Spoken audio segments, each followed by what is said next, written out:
Disfruta con nosotros una buena taza de café. Uno casi puede predecir que va a aumentar en los homicidios y la violencia. Es que ahí está también hospedado un líder del cártel del Golfo. Entonces realmente iban sobre él. Nuestra cifra negra en periodos vacacionales, si bien ha bajado, no deja de ser significativa. El debate internacional entre Occidente está precisamente basado sobre el tema de la inequidad de ingresos.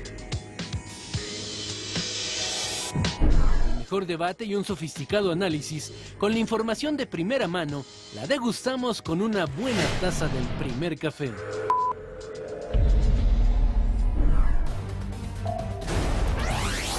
Inhabilitan al exdirector del proyecto Metro, Enrique Horcasitas, por fallas en la línea 12. Inhabilitado de 20 años para ocupar empleo, cargo o comisión en la administración pública y denuncia de la Procuraduría General de Justicia del Distrito Federal por la comisión de posibles hechos constitutivos de delito. El ejército seguirá en las calles, asegura el secretario de Gobernación, Miguel Ángel Osorio Chong. Seguirá hasta en cuanto podamos llegar al objetivo fundamental de la profesionalización. Seguirán ahí, por supuesto, los miembros de nuestro heroico ejército mexicano, de la Marina Armada de México, de la Policía Federal. México, Estados Unidos y países centroamericanos unen esfuerzos para combatir el tráfico de migrantes. El presidente de los Estados Unidos, Barack Obama, presentará hoy su estrategia para combatir al Estado Islámico. Líderes mundiales piden regularizar el consumo de drogas. ¿Qué tal? Muy buenos días, bienvenidos al primer café en este miércoles 10 de septiembre. Muchas gracias por acompañarnos como todas las mañanas. Ana María Salazar, Raimundo Rivapalacio, ¿cómo están?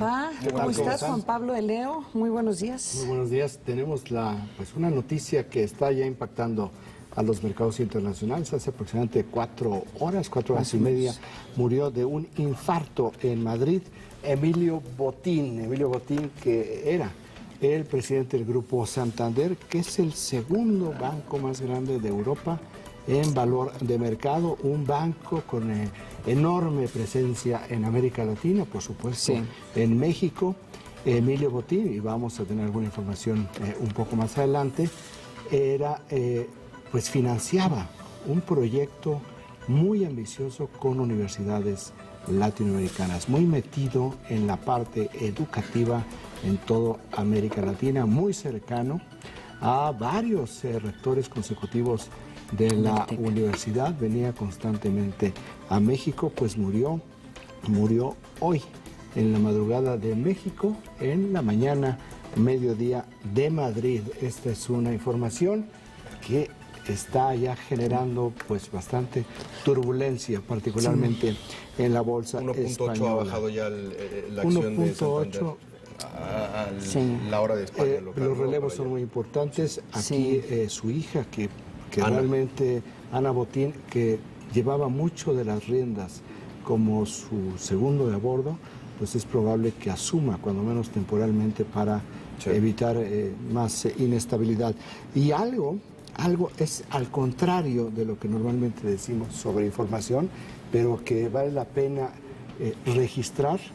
Pasó totalmente desapercibido en las portadas de la prensa mexicana el reporte de las Naciones Unidas sobre la legalización de las drogas. ¿Y por qué lo resalto?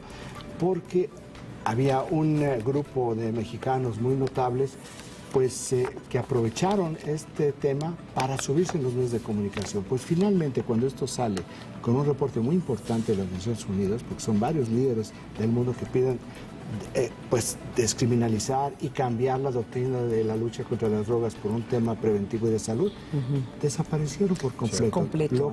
Lo que nos lleva a pensar que, como muchas figuras públicas mexicanas que ya no son figuras, pues lo único que están buscando es una marquesina en un tema, y después realmente no están para esto porque están más ocupados en otras contando cosas. las estrellas en el cielo mexicano. Pero bueno, vamos directamente al país informativo que nos proporciona la agencia Intélite. 32% de los impactos, no es novedad. Tenemos una prensa que, si bien tiene distribución nacional, es totalmente capitalina en muchos sentidos, sobre la información relacionada con el primer paso de la Contraloría del Gobierno del Distrito Federal en contra de los presuntos responsables o de las personas que consideran responsables por el desastre financiero y de infraestructura que ha sido la línea 12 del metro, el gran proyecto urbano del gobierno de Marcelo Ebrard. 33 funcionarios fueron inhabilitados de acuerdo con lo que señaló ayer el Contralor del Distrito Federal, encabezados por Enrique Orcasitas, quien era director del proyecto Metro, que fue inhabilitado por 20 años, entre otras cosas, por otorgar contratos sin licencia. 27% de los impactos, segundo tema en el país informativo de la agencia Intélite, es, por supuesto, un nuevo discurso del presidente Enrique Peña Nieto. Faltaba más que los dichos del presidente no estuvieran en el país informativo, que habla, sin embargo, de cómo la cartera de crédito en los bancos se ha elevado desde que se promulgó la reforma bancaria, la reforma financiera, 4.9%. La cartera de crédito subió 4.9%. Y también la capitalización de los bancos, es decir, las coberturas que tienen los bancos para mantenerse sólidas se elevó significativamente. Esto no necesariamente se traduce a que haya crédito de manera disponible para todos. Entonces, muy sólidos los bancos, no tanto en la materia. Bueno, muy sólidos los bancos y muy sólida su voluntad de no soltar tan fácilmente el dinero. Y eso que está en la legislación, o sea, sí hay una política pública por parte de este gobierno de que le den más acceso a... ¿Qué onda, verdad? Sí, ¿qué onda? De que le den más acceso a préstamos. Como se diría en términos macroeconómicos. ¿Qué onda, bancos? Hoy anda muy científico esta mañana, ¿verdad que sí? Muy técnico, muy preciso, ¿no? No hay nada mejor que mis tecnicismos matutinos. 21% de los impactos es todo lo relacionado con la comparecencia del secretario de Gobernación, Miguel Ángel Osorio Chong, ayer en el Senado, ya el primer secretario de Estado que va a dar la glosa del segundo informe de gobierno. Hay algunas cosas importantes que vamos a ver, pero le adelantamos que 2 puntos. Uno, a todos los que están deseando que el comisionado para la seguridad y el desarrollo en Michoacán, Alfredo Castillo, se vaya, le dijo no, se queda por tiempo indefinido. Y la otra parte muy importante es que se suspende, o el gobierno federal suspende, toda la ayuda económica y financiera federal a Michoacán hasta que no se determine si hubo desvíos o no de ayuda federal durante el gobierno de Fausto Vallejo. Bueno, está el tema de las elecciones también en el año que entra. O sea, la presión está de que en un momento dado Alfredo Castillo se tiene que ir de Michoacán. No quise meterme más porque vamos a hablar sobre el tema. Ay, no. Entonces, 12% de los impactos tiene que ver con el reporte del INEGI ayer sobre inflación, que registra un ligero incremento de 0.36% en agosto, derivado del aumento en la canasta básica, y el acumulado para este año no es una buena cifra, 4.15%. Pero al mismo tiempo, la Asociación de Tiendas Departamentales reporta un incremento en las ventas de 3.7% durante el mes de agosto. Esas es buenas noticias. Esta es una buena noticia para la economía, pues la microeconomía, ¿verdad? 8% de los impactos, una nota realmente importante. Ayer se reunieron en la Ciudad de México los procuradores de México, de El Salvador, Guatemala, Honduras y Estados Unidos, y establecieron o llegaron a un acuerdo para poder combatir, atender es el verbo, atender la migración infantil, es decir, combatir a las redes de tráfico humano y evitar que se violen los derechos humanos, proteger a los niños migrantes. Este es el país informativo de la agencia Intelite este día. En cuestión de primeras planas, Ana María. Tenemos, bueno, en todas las, como lo habías comentado, Raimundo, en todas las primeras planas de los que deberían de ser periódicos nacionales, hablan sobre el tema de la línea 12, ¿sí? Y a quienes van a inhabilitar y por cuántos años, y trae diferentes énfasis dependiendo de la nota, pero sí todos hablan de la inhabilitación por 20 años de Orcasitas, y un comentario que hizo el secretario de Gobernación, que también se retomó al principio del programa en el resumen informativo, es este comentario del secretario de Gobernación donde él afirma que el ejército seguirá en zonas inseguras, o sea, que no piensen que ya llegó el momento en que el ejército se retire de la lucha en contra del crimen organizado. Entonces yo creo que esa y hablan de, pues, y me gustó el tono que usó el secretario, porque sí hablan de que se ha reducido el índice de violencia en el país, particularmente en homicidios. Vamos a hablar sobre ese tema.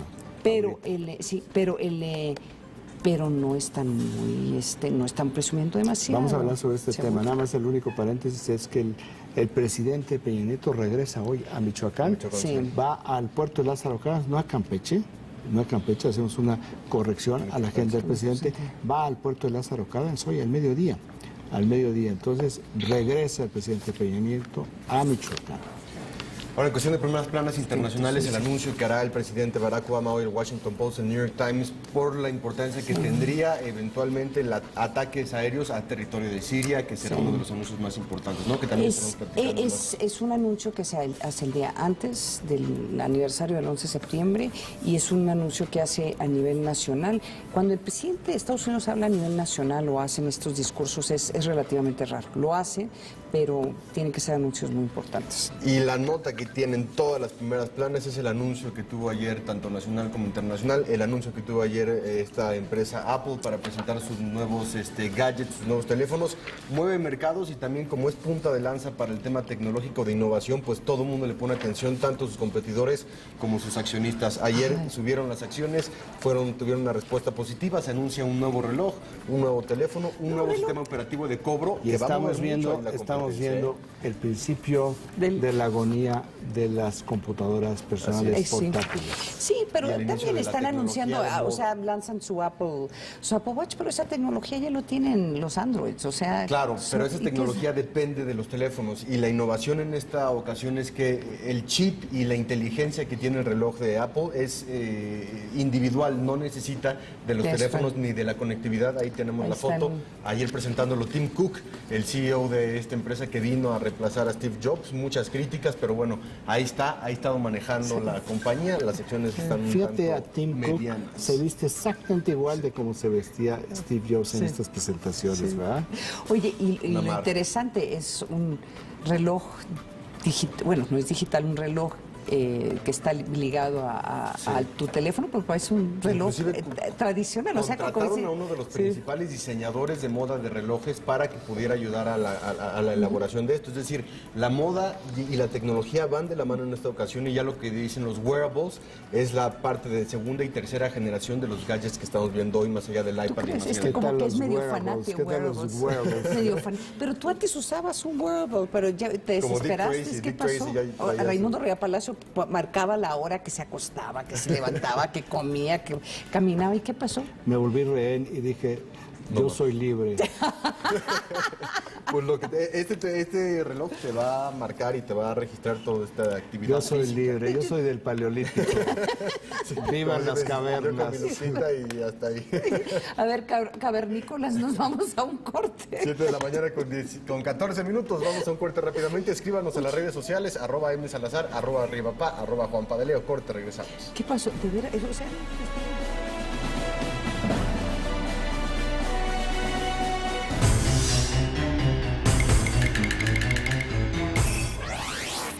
Pérdida auditiva en el mundo. 360 millones de personas tienen este padecimiento. 328 millones son adultos y 32 millones son niños. El dato útil para comentar en el café. Cada día vive un estilo de vida diferente. Hey, no te preocupes, que cuidarme solo.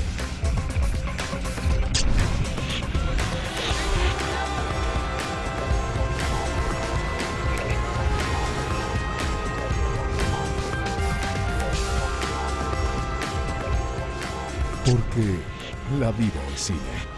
Viernes, sábados y domingos. Proyecto 40. Hola. Una noticia tan importante la tiene que escuchar todo México. A partir de hoy, si nos formalizamos, vamos a tener muchos beneficios. Seguro social para nuestras familias, créditos para comprar casa, préstamos y apoyos para hacer crecer nuestros negocios. Ahora ser formal nos conviene. Volverte formal es muy fácil. Habla al 01800 Formal 1 e infórmate. Ser formal conviene. Gobierno de la República.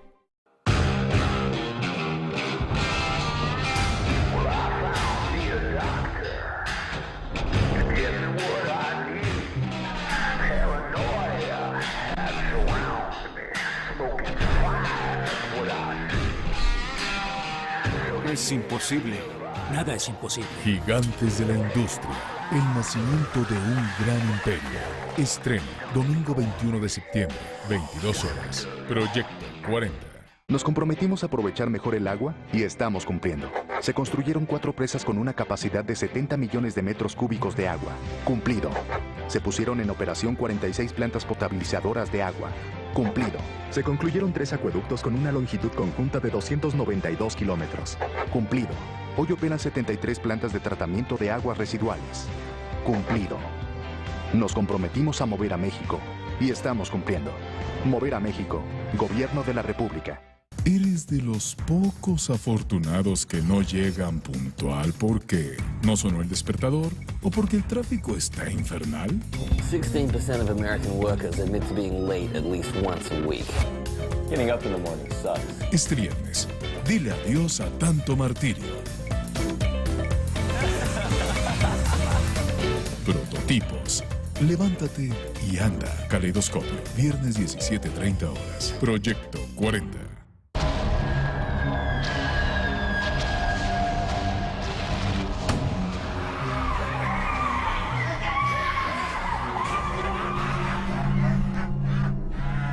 Todos guardamos secretos.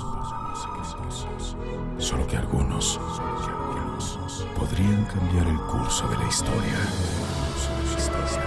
Bienvenidos al Refugio de los Conspiradores. Sábado 22 horas. Proyecto 40.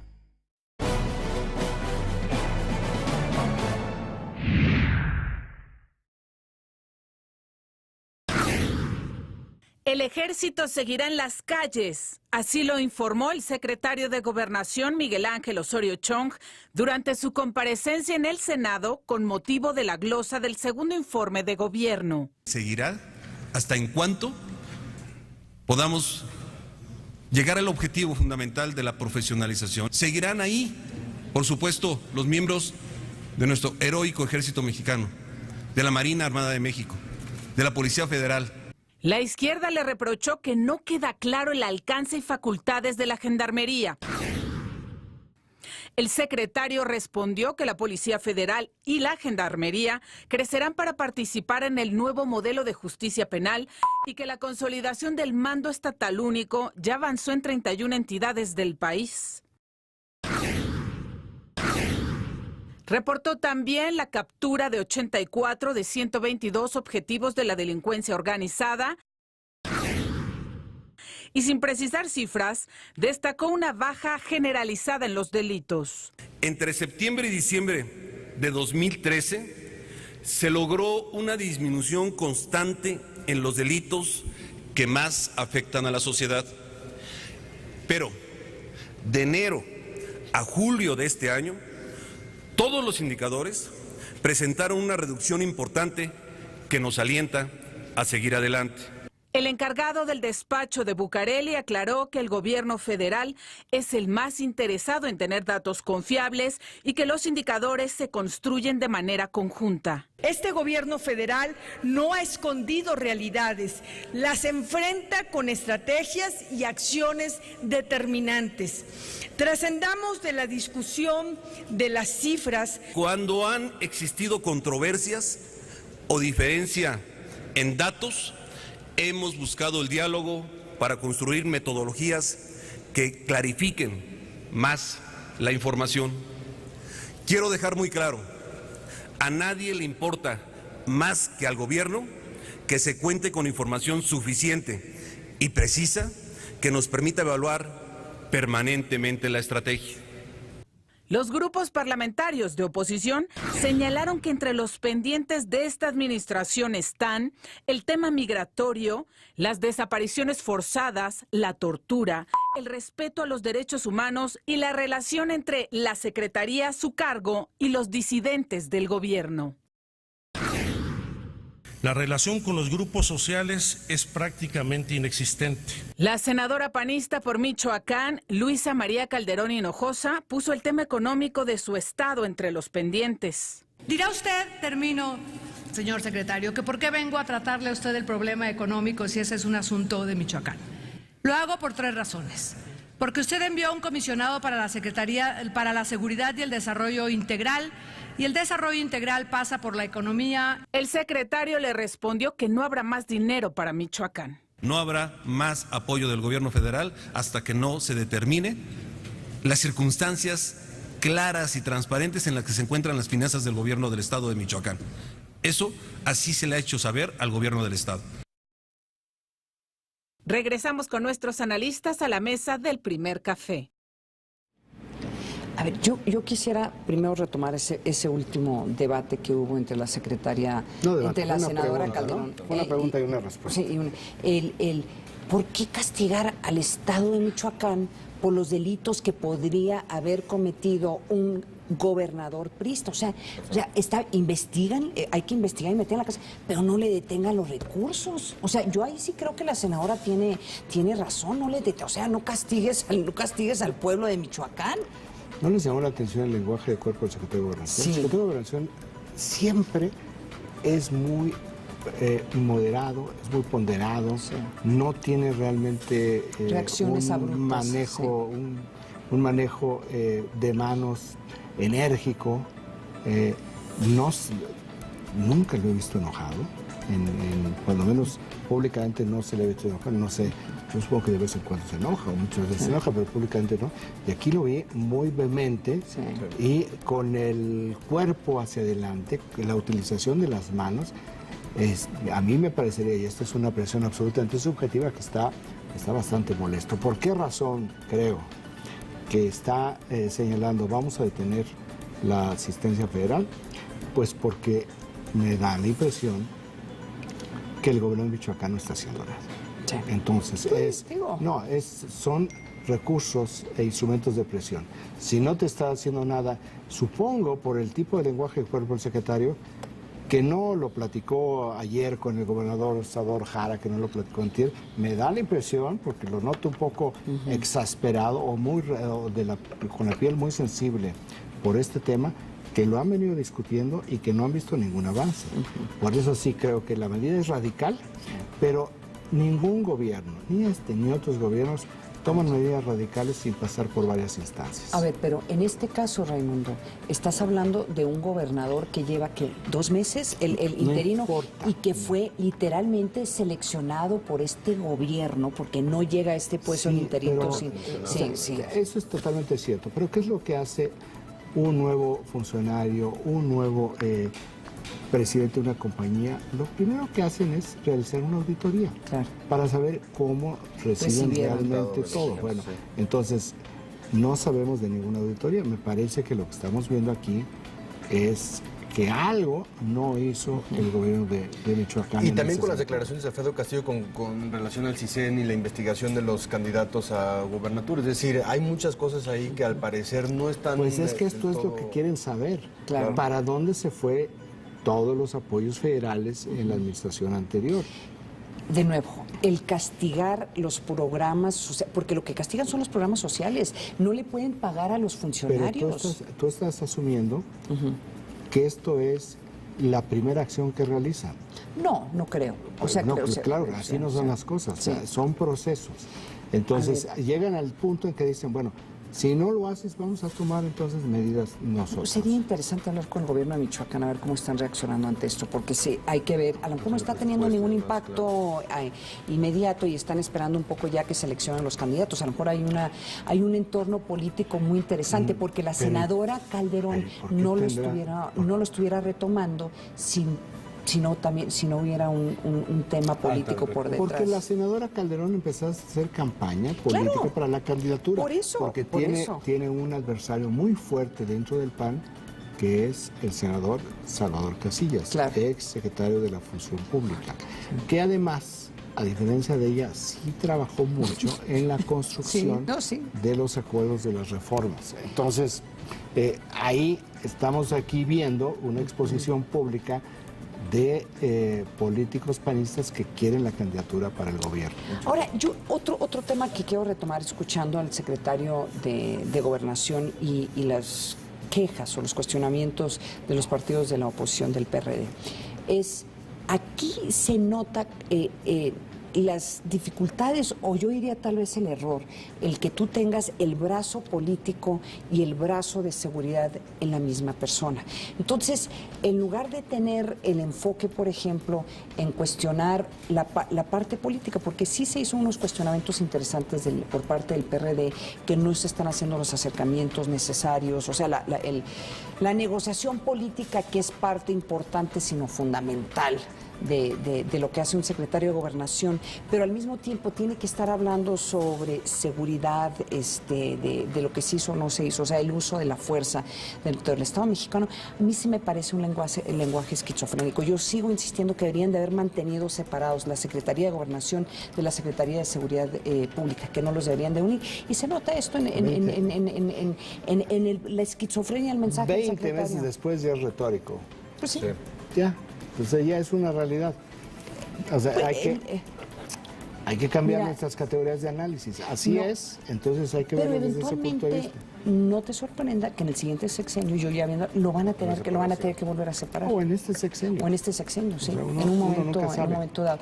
El tema de por qué se redujo, por qué se está reduciendo los índices de criminalidad en el país, a mí me parece muy interesante.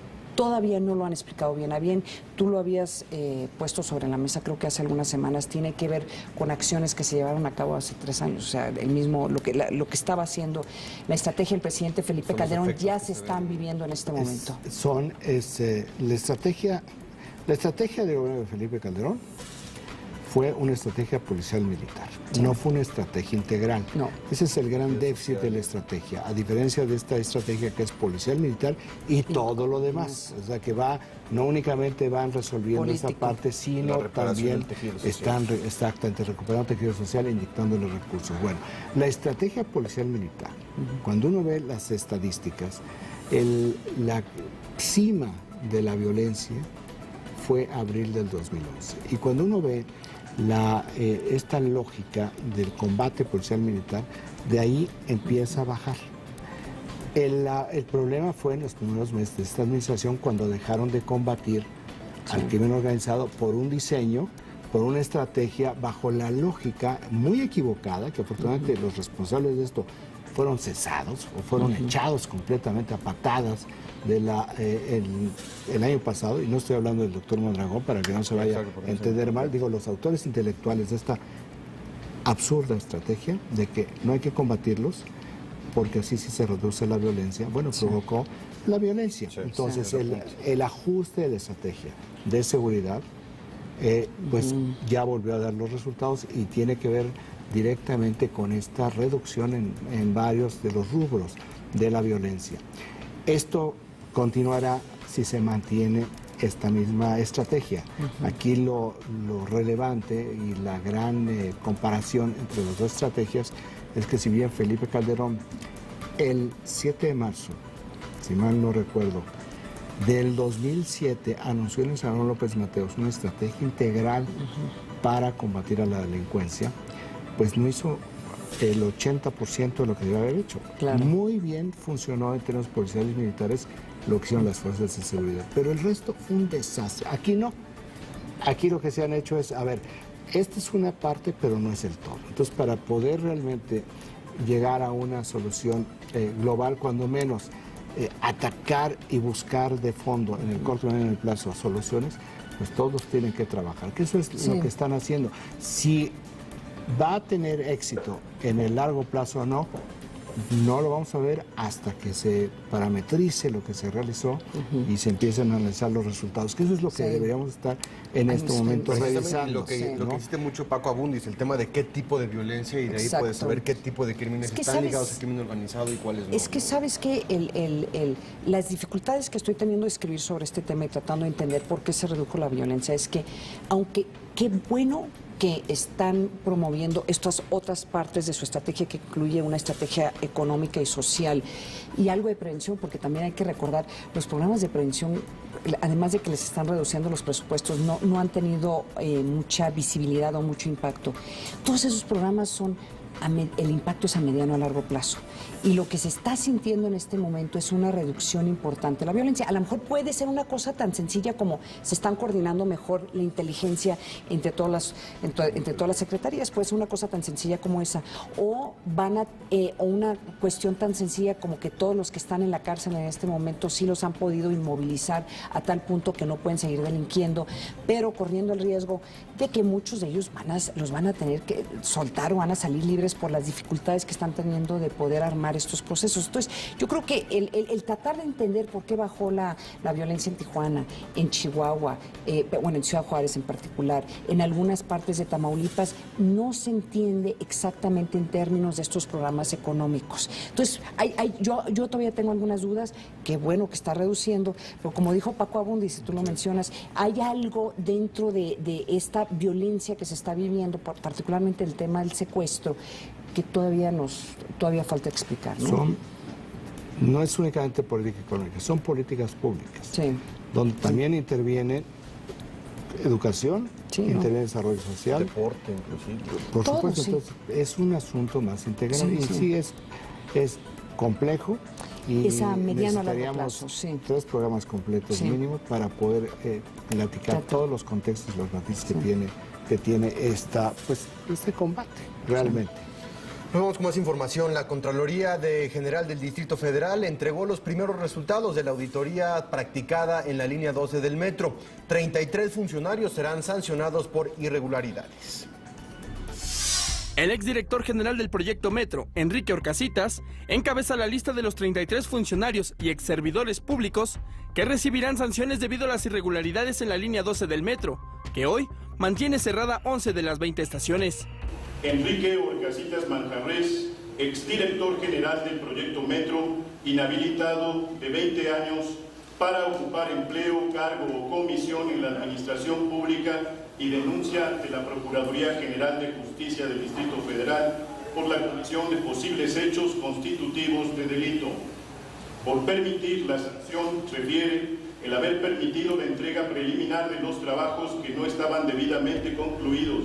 De acuerdo a la Contraloría del Distrito Federal, entre los inculpados se encuentran Francisco Bojorques, exdirector del Sistema de Transporte Colectivo Metro, José Pascual Pérez, director de Administración de Contratos, y Juan Armando Rodríguez, director general de Administración de Proyecto Metro. Se emitieron resoluciones imponiéndose como consecuencia las primeras 54 sanciones a 33 personas entre servidores y exservidores públicos, de las cuales cabe destacar que algunos tienen más de 2 sanciones. Adicionalmente, se establecieron posibles responsabilidades penales, dando intervención a la Procuraduría General de Justicia del Distrito Federal que pudiera implicar a 15 personas. Entre las irregularidades detectadas, destacan la presentación de documentación apócrifa, contratos de autorización sin supervisión o firmas, otorgar contratos fuera de procedimiento, faltas de supervisión y pagos irregulares a empresas contratadas. La Contraloría Capitalina advirtió que continúan integrándose 4 auditorías y 6 investigaciones, que darán como resultado nuevas determinaciones de responsabilidad y sanciones para más involucrados. Regresamos con nuestros analistas a la mesa de El Primer Café.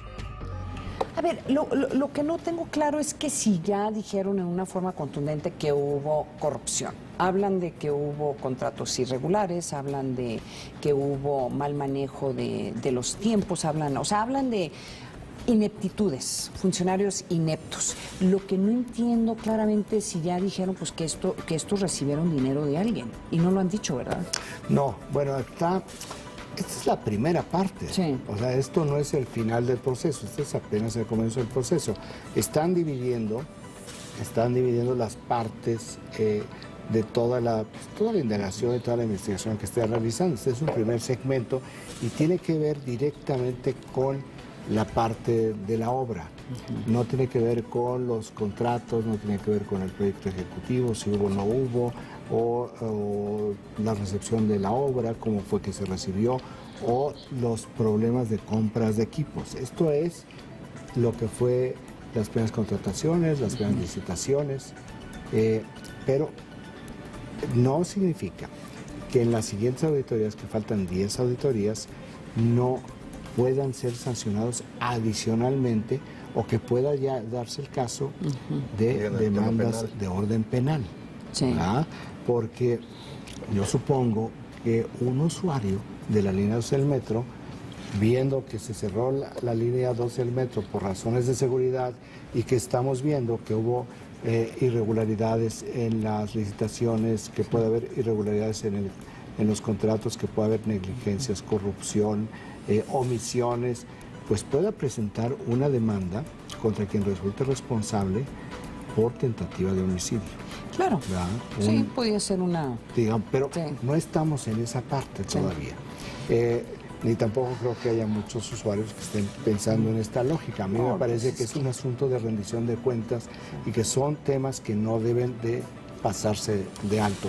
Viene que es muy importante, algunas de las cosas que está señalando en los segmentos de las auditorías, que podrán estar listas entre 1 mes y medio y 2 meses, terminar las auditorías. Y no únicamente se refiere a la administración anterior, porque estamos viendo que hay unas partes de las auditorías, que yo acabo de mencionar, por ejemplo, la recepción de la obra. Sí. Esa parte está siendo sujeta a una auditoría porque es muy importante. ¿Cómo recibiste una obra que no estaba completa? O que estaba... o sea, que a lo mejor estaba completa, pero estaba mal. Bueno, ¿quién la recibió? Exacto. La recibió el actual director del metro, Joel Ortega. Es decir, no es el anterior director, Francisco Bojorquez, quien recibió la obra, es Joel Ortega. Es decir, las auditorías no se paran el 5 de diciembre del 2012, sino que continúa. No es un asunto que tenga un espacio y tiempo definido. Pero esto es lo que todavía no tenemos la información, y no habrá este tipo de información hasta que ya empecemos a ver los resultados de las auditorías y los próximos anuncios que haga el Contralor. Pero el tema, no hay que perder, no hay que engañarnos. Este tema no paró ahí. El ingeniero Horcasitas no es necesariamente el funcionario más alto que pueda ser inhabilitado. No sabemos por dónde lleve la investigación. Todo tiene que cuadrar, y esto es muy importante, con que se documente la participación o se documente la injerencia o la responsabilidad de otras personas. Si no hay esa documentación, si no firmaron documentos, si no hay realmente nada sólido que pruebe, pues entonces esa persona no puede ser inhabilitada simplemente de dichos o porque el circo romano está exigiendo que lo aniquilen. Y claro, la pregunta más importante es cuándo empieza a funcionar de nuevo la línea 12, y parece que no tienen fecha. Habían hablado que podían pasar 6 meses, parece que no va a ser hasta el año que entra, si bien nos va. Tú dime si no hay litis para una serie de demandas, hasta por daños y perjuicios. Sí, de colectivas o individuales. Sí. Líderes mundiales piden regularizar el consumo de drogas y terminar con la criminalización que genera su consumo alrededor del mundo. Vamos a conocer la información. La Comisión Global de Política sobre Drogas recomendó implementar reformas sobre el control de estupefacientes ante el fracaso internacional en la materia. En la sede de la Organización de las Naciones Unidas en Nueva York, fue presentado el último informe de este organismo que propone regular el consumo de sustancias ilícitas y terminar con la criminalización que genera su uso. Además, sugiere garantizar el acceso universal a medicinas esenciales, como las prescritas para el dolor, y busca alternativas al encarcelamiento de aquellos que participen en menor escala en el tráfico de drogas. También pide trabajar para reducir el poder de las organizaciones criminales. La Comisión Global está conformada por líderes mundiales.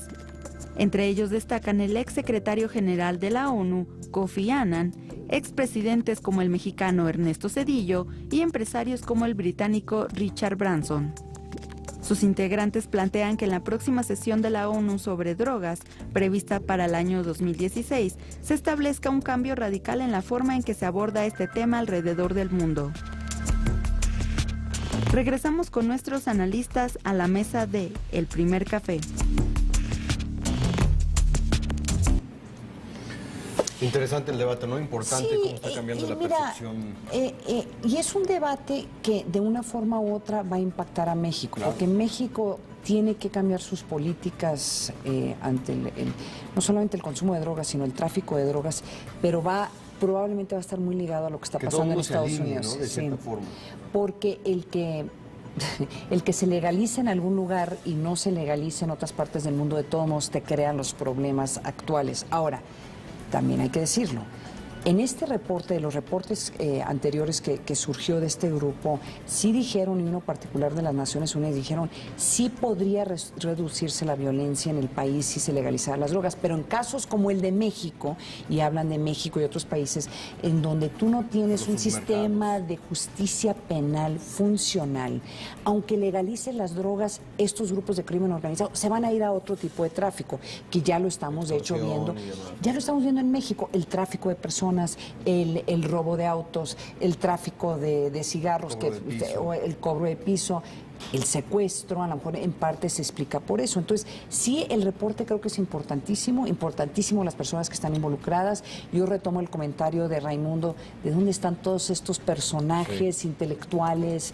exfuncionarios que habían estado respaldando esta propuesta. Aquí en el mismo quisieron poner en el gobierno del DF, pues hay una propuesta de que se legalice la marihuana, pero no están. O sea, como que desaparecieron. Sí. Y si hay un reporte que respalda sus argumentos, es este. Entonces, no sé, yo creo que vamos a ver, a lo mejor ya a partir de mañana o pasado, no, es que llegan las fiestas patrias. Es que eso es lo que pasa en este país. Ya se está paralizando. Falta de seriedad, ¿verdad? De los mexicanos. Porque la realidad es que en el mundo sí hay un debate muy serio. Y este reporte político, económico, social de todos este reporte de las Naciones Unidas viene a confirmar lo que hace ya varios meses hizo el presidente Obama en Estados Unidos, donde cambió por completo la doctrina que se seguía en Estados Unidos del combate a las drogas desde el presidente Richard Nixon en 1972, cuando decidieron combatir el narcotráfico y el consumo de drogas de manera criminal. Sí. Y lo que hizo el presidente Obama hace varios meses es decir que esa doctrina no funcionó y vamos a atacarla desde un punto de vista social y de prevención. Sí. Es un problema de salud, no es un problema de criminales, de seguridad. Bueno, pues de muchos sentidos, el informe de Naciones Unidas recoge el mismo espíritu y lo amplía con estos matices que tú mencionabas, Ana María. Y aquí, que estamos emocionadísimos con el debate, que viva la legalización de la marihuana, la despenalización. Vicente Fox, que ya quería ponerse las botas para empezar a cultivar cannabis y ya convertirse en un marihuanero, productor de marihuana. Bueno, todo el mundo está callado. El expresidente Vicente Fox no habló sobre el tema.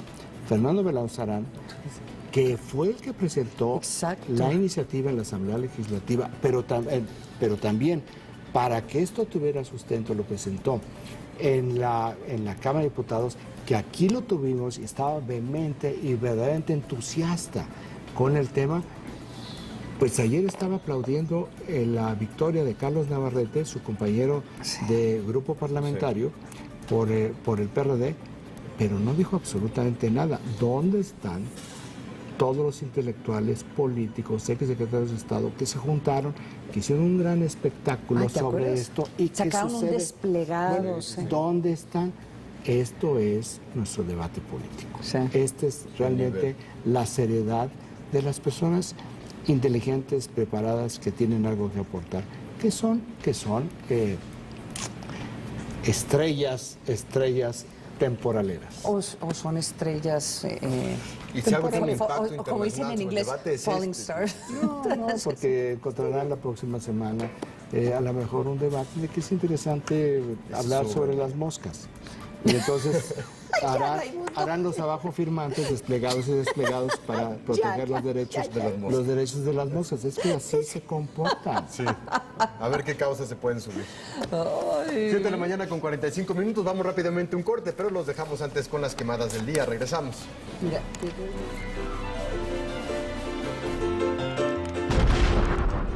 Quien vuelve a estar en las quemadas del día es Diego Armando Maradona, que no se cansa de andar de escándalo en escándalo. Ahí tiene que, de vacaciones por Croacia, el astro del fútbol protagonizó una pelea a las afueras de una discoteca. En el video se puede escuchar al argentino gritar en repetidas ocasiones, además de lanzar botellazos y golpes al aire, obviamente, a una persona que no logra identificarse. ¡Qué finoles, oiga! A 2 de 3 caídas sin límite de tiempo.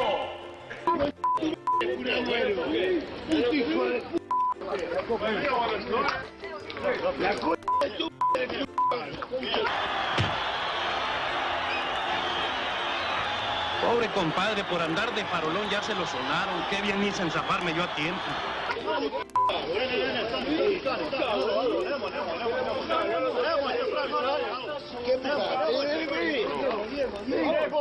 Detenga a ese hombre y a los dos luchadores. ¿Por qué?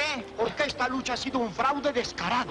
Aún no se sabe el motivo de la riña, eso sí hay que aclararlo. Lo que sí es que no ha sido la única ocasión, acuérdese, en la que Maradona se ha visto envuelto en una pelea. Y ahora le vamos a mostrar un video que ha causado indignación en las redes sociales.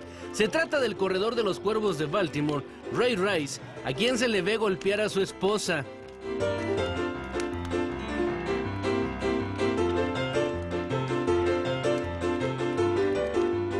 Tras noquearla, el jugador de fútbol americano la arrastra para sacarla de un elevador. Minutos después, varias personas se acercan para auxiliar a la víctima. Ante esta grave situación y el video, que no ha dejado de circular desde hace unos días, se tomaron medidas drásticas. Ray fue dado de baja de los Cuervos y suspendido indefinidamente de la NFL. Esa es la noticia que esta semana causó sensación. Pero agárrese, porque ayer, luego de conocer las imágenes, Gianni Palmer, pareja del deportista, lo defendió a capa y espada, oiga. Dijo estar molesta por el trato que ha recibido su esposo y asegura que seguirán creciendo para demostrarle al mundo lo que es el verdadero amor. Y en otros temas hay quienes todo el tiempo manifiestan su pasión por el fútbol. Sin embargo, hay otros que también dejan su amor a la camiseta por algunos momentos y demuestran que tienen talento para hacer algo más. Tal es el caso del futbolista brasileño Dani Alves, quien no solo es bueno para los pelotazos, sino también para eso de la cantada.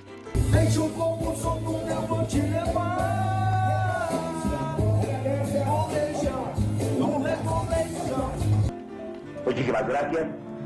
Y ahora los invito para que formen sus grupos acostumbrados, digan sus chascarrillos y sus trastejadas y me critiquen a gusto.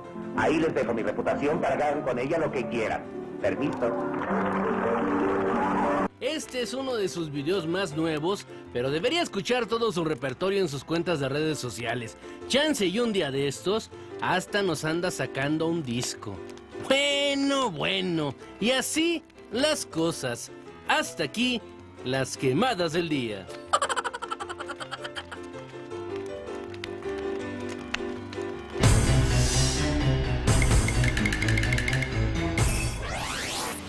Pérdida auditiva en el mundo. La mitad de los casos se podrían evitar mediante la prevención. Menos del 40% de las personas que necesitan aparatos auditivos cuentan con ellos. El dato útil para comentar en el café.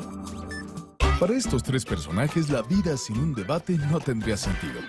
Así que decidimos que los miércoles tuvieran un espacio para confrontarse cara a cara. El comisionado de Michoacán funcionó no por los recursos, sino tenía... ¿Cuántos recursos le dieron? Nada. Oye, le dieron todo el apoyo del ejército. Le dieron todo el apoyo de la Marina. ¿Tú te refieres a dinero? Contrastes 40, el debate que necesitas para formar tu opinión. Miércoles 23:30 horas. Proyecto 40. Las empresas pequeñas, medianas y grandes, como la de Lucía, generan 9 de cada 10 empleos. Y también bienestar para nuestros empleados, proveedores y todos los involucrados. Solo las empresas formales grandes, medianas y pequeñas pueden generar el crecimiento y bienestar que necesitamos. Consejo de la Comunicación, voz de las empresas. Te la cambio por una guitarra de $4,000. Hagamos buen trato y fijemos el precio de la historia. Jueves 22 horas. Proyecto 40. México tiene sed. Sed de nuevas ideas para llevar agua potable a todo el país. En Nueva Alianza impulsamos leyes que aseguren agua potable en todas las escuelas, las 24 horas, los 365 días. Entra a alianzaporelagua.mx y decidamos juntos el destino del agua en México. Nueva Alianza. Esta noche en Late Night Express, Mario Ruiz y Sebas Villalobos, no se lo pierdan, a las 9 de la noche por Proyecto 40.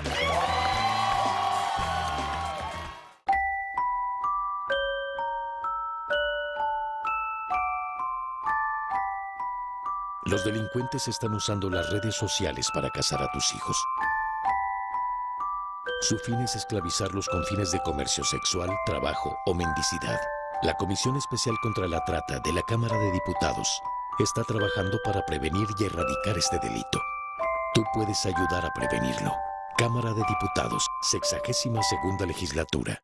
Los reyes de la baraja te mostrarán que el poder está en tus manos. ¿Lo tomas o lo dejas? Martes y jueves 21 a 45 horas. Proyecto 40. ¡Extra, extra! ¿Aquí no sabías? ¡Tiene nuevo horario! Pero el compromiso de informarte sobre el acontecer político en México seguirá siendo el mismo. Y esto lo estamos hablando del gobierno federal. ¿Cómo lo ha ido? ¿Lo ha hecho bien? ¿Lo ha hecho mal? Lo que hay son enfrentamientos a balazos, son enfrentamientos armados, pero creo que la medida de la democracia es esa. Creo que el PAN y el PRI cumplieron. ¿A que no sabías? Lunes y miércoles 21 a 45 horas. Proyecto 40.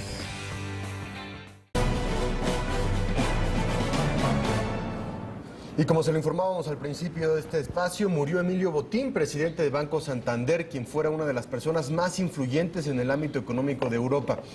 Después de darse a conocer la noticia, las acciones de esta institución bancaria cayeron 2%.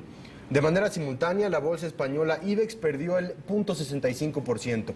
Bajo la dirección de Botín, Santander se convirtió en la mayor institución financiera de la zona euro por capitalización bursátil. Oye. Bueno, él realmente fue un personaje, le estuvo al frente, fue capitán de Santander, pues más de 23 años y lo llevó de un banco absolutamente local a ser el segundo, decíamos en un principio, el segundo banco más grande de Europa en términos de valor de mercado y uno de los más grandes del mundo.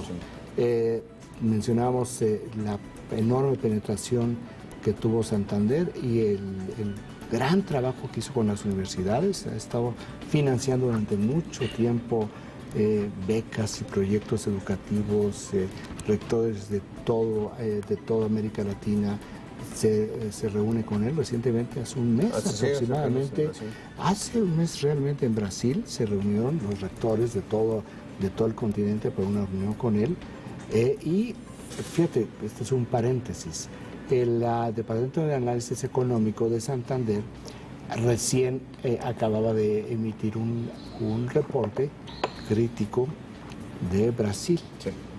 Entonces, la presidenta Dilma Rousseff, enfurecida, decidió no ir a la inauguración del evento, a la cual siempre van los presidentes, porque tiene un enorme peso, no únicamente por lo que significa como foro, sino porque Santander es uno de los bancos más importantes de América Latina y mandó un segundo nivel. Emilio Botín entonces tuvo que hacer un discurso absolutamente conciliatorio y de mucho elogio, pero vamos, Esta es una simple anécdota de lo que ha sucedido. Y tenía que ver con Brasil. Tenía que ver con... Pero yo no tengo la culpa. Emilio Botín, un gran personaje en las finanzas, fue un innovador. Sí. Bueno, tan innovador que mira, una de las cosas que le ha generado el branding, la marca, yo sé que tú vas a protestar en este momento, es la forma como patrocina toda la temporada de Fórmula 1. Sí. Y cuando digo la marca, porque la temporada de Fórmula 1 la ven 1.000 millones de personas. Sí. Una sexta parte de la humanidad. Bueno, ese tipo de financiamientos, ese tipo de inversión, lo que genera es una potencia de la propia marca. Ahora se habla de la dinastía bancaria en ese sentido, ¿no? Su abuelo fue presidente, su papá fue presidente, él fue presidente y ahora su hija Ana, que está a cargo de las finanzas de Santander en el capítulo de Inglaterra y en Londres, es probablemente la principal candidata. Se podría volver una de las mujeres más poderosas del mundo, si es sería la mujer que dirige el banco más, digamos, uno de los grandes manejados por una mujer, que esto no se ha dado. Tendrán que ver los accionistas. Exacto. No, es un asunto, no es una empresa familiar, es un asunto de accionistas, y los accionistas serán los que determinen qué es lo que van a hacer. Seguramente en estos momentos se van ya preparando pues cómo viene este proceso de sucesión, porque lamentablemente cuando se trata de estas situaciones se tiene que separar lo que es el duelo y lo que es el negocio. Porque el negocio, como tú decías en un principio, pues ya tuvo un impacto negativo en las acciones de Santander, en la bolsa española. Vamos a ver cómo viene en la bolsa mexicana de valores, porque Santander es uno de los grandes bancos mexicanos. Es uno de los bancos que cotiza en México, sí. De hecho, los bancos españoles tienen en México su mejor mercado. El pasado 8 de agosto, el gobierno de los Estados Unidos emprendió una campaña militar en contra de los yihadistas del norte de Irak, del Estado Islámico.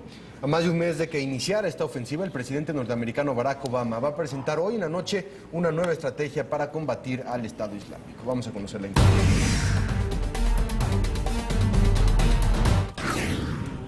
Hoy el presidente de Estados Unidos, Barack Obama, anunciará su estrategia para combatir al Estado Islámico. Por la noche, el mandatario estadounidense dirigirá un mensaje a la nación para explicar las acciones que su gobierno busca emprender contra este grupo terrorista. La Casa Blanca emitió un comunicado donde informa que el líder norteamericano tiene la autoridad para llevar a cabo una estrategia contra los militantes de ISIS en Irak y Siria sin la autorización de los legisladores de su país. Sin embargo, aclaró que Obama se reunió con los líderes del Congreso norteamericano para solicitarle su apoyo en este proyecto. I think there will be general bipartisan support for the president as long as he is specific about what he wants to achieve. De acuerdo a un sondeo realizado por el periódico The Washington Post y la cadena de noticias ABC, 9 de cada 10 estadounidenses creen que el Estado Islámico es una amenaza para los intereses de Estados Unidos. El 71% de los encuestados apoyan los ataques aéreos en Irak. Esta cifra es superior al 54% que se registró hace 3 semanas. Por su parte, el 65% se pronunció a favor de una ofensiva aérea en Siria, proyecto que hasta el momento ha sido rechazado por el mandatario estadounidense. La mayoría de la población cree que el presidente ha sido demasiado cauteloso en su actuación internacional. Datos de este sondeo precisan que solo un 43% considera que Obama es un líder fuerte. Con estas cifras, el mandatario estadounidense alcanzó los niveles más bajos de popularidad durante su gobierno, con el 51% de desaprobación. Regresamos con nuestros analistas a la mesa de El Primer Café. Pues un poco estamos a la espera de lo que va a decir el presidente Barack Obama esta noche, pero de las pocas cosas que ya ha adelantado es que no estaría buscando algún apoyo formal de los legisladores del Congreso y el Senado, pero sí quiere compartir y por lo menos, como dice en inglés, tener un buy-in de lo que podría ser un cambio importante de la política que hay hacia Siria, porque podría involucrar bombardear algunas partes de Siria y sobre todo empezar a anunciar cuáles van a ser los países que van a crear esta coalición, que también va a ser muy importante. ¿Y qué tanto es corregir la plana también en ese sentido, lo que ha estado hablando el presidente en cuestiones de política exterior? Sí. Muy criticado. Hoy por fin toma la decisión de dar un mensaje a la nación, dar un mensaje a los políticos y a partir de ahí replantear otra vez la estrategia, independiente de lo que haya dicho de ISIS, de Siria en tiempos anteriores. Mira, ahí la interrogante es el papel que juegan las encuestas, porque claramente las encuestas en este momento, estando a un mes y medio de las elecciones, dicen que el pueblo norteamericano sí quiere y apoya no invasión, sino por lo menos una presencia mucho más. Alguna acción paloma necesita ser halcón, y con este halcón que tenemos el presidente Obama, también hay que emprender nosotros igualmente el vuelo. Emprendámoslo pues, nos vamos. Acabó, gracias, Ana María, muchas gracias. Hasta mañana, pórtense bonito, no están bonitos, pórtense bonito. Buen día, nos vemos mañana a las 7. Es envidia, ¿verdad? Sí. Sí.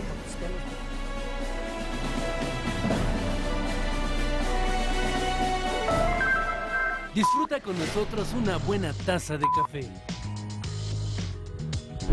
Uno casi puede predecir que va a aumentar en los homicidios y la violencia. Es que ahí está también hospedado un líder del cártel del Golfo. Realmente iban sobre él. Nuestra cifra negra en periodos vacacionales, si bien ha bajado, no deja de ser significativa. El debate internacional entre Occidente está precisamente basado sobre el tema de la inequidad de ingresos. El mejor debate y un sofisticado análisis con la información de primera mano la degustamos con una buena taza del primer café.